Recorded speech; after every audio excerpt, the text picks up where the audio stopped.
dito na po yan.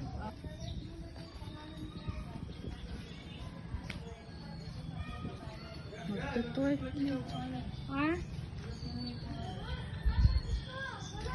Pasig Islet boat terminal.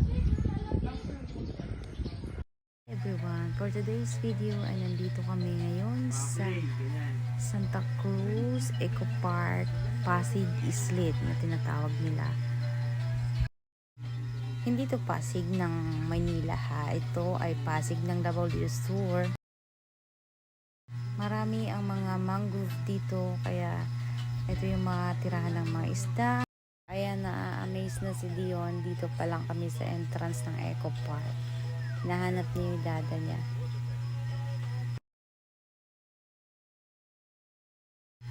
So marami ang mga isda dito guys na nakatira.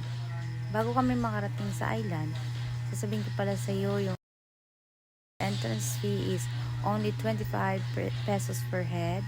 Tapos ang bayad ng cottage is 100 pesos, good for 3. Kapag marami naman kayo, ang babayaran is 1,200 yung cottage. Pero pagdating nyo sa island, wala na kayong babayaran. Kasi sa entrance pa lang, babayaran nyo na yung cottage at saka yung entrance fee. Pero bukod doon, ang babayaran nyo sa bangka. Ang bangka ay nagkakalaga ng 160 pesos, balikan na yun. Kapag marami naman kayo, 320 pesos kada magbabakasyon o mag-unwind dito sa island na to. Sa maliit na island na yan, nakikita nyo, dyan kami pupunta. 5 minutes terminal ng bangka patawid sa may island na maliit na yan. Kaya siguradong hindi kayo malalayuan. Ayan ang mukha ng Dion namin.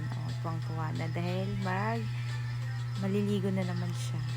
At ayan, nakarating na kami sa island. Maganda ang tubig, malinis ang paligid, tsaka sobrang cute ng island. At yan ang bungad ng island pagdating namin. Tingnan nyo ang paligid, napakaganda, nakaka-relax, nakaka-anuan, diba?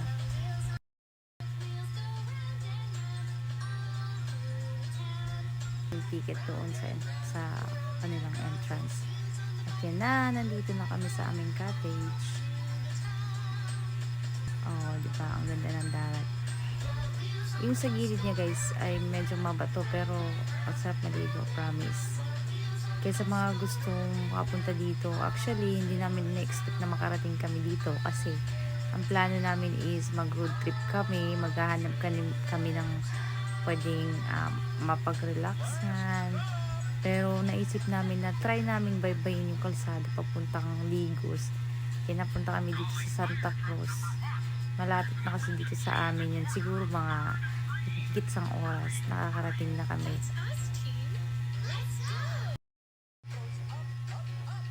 Yan, tingnan nyo ang paligid. Napakaganda, nakaka-relax. Sa mga gustong pumunta dito, sigurado mag-enjoy kayo guys. Bukod sa masarap yung hangin, maganda yung island, sobrang affordable. Pero nyo, it's only 25 pesos per head. Ang bangka is 160 pesos, balikan na. At magdala lang kayo ng pagkain. Sa mga gustong magbalak na sa mga birthdays or anong okasyon, punta lang kayo dito sa Eco Park Pasig Islet Eco Park, Santa Cruz, Davao del Sur. O mag-search nyo na rin sa Facebook, makikita nyo na yan guys.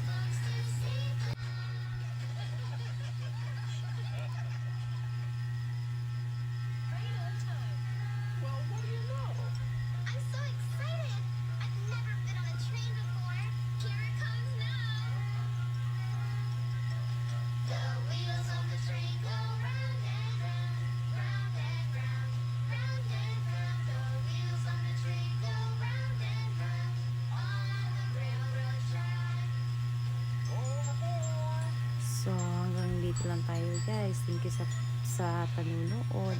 Ayan pala sa part na yun guys, makikita niyo yung paan ng bundok ng Mount Apo. So malapit lang ang Mount Apo dito guys. So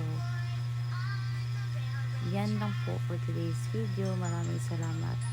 Maraming salamat at abangan niyo po ang aming next adventure na hindi siya masyadong magastos. It's only kung meron lang kayong kahit konting extra pambayad, okay na. Kaya dito lang kayo sa Eco Park ng Pasig Islet, Santa Cruz, Davao del Sur. At yan lang po. Bye bye.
Common na eh, pagatpat.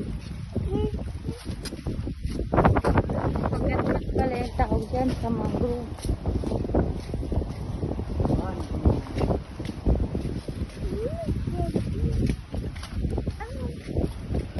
Sephora. Ewan ko. Doon na tayo maliligo. Doon tayo maligo. Ha? Gaya nga baka doon tayo maliligo. Ang boat. Dito na magbabike.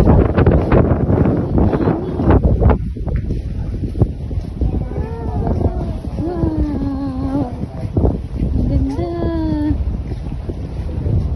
Pupunta kami dyan sa island na yan.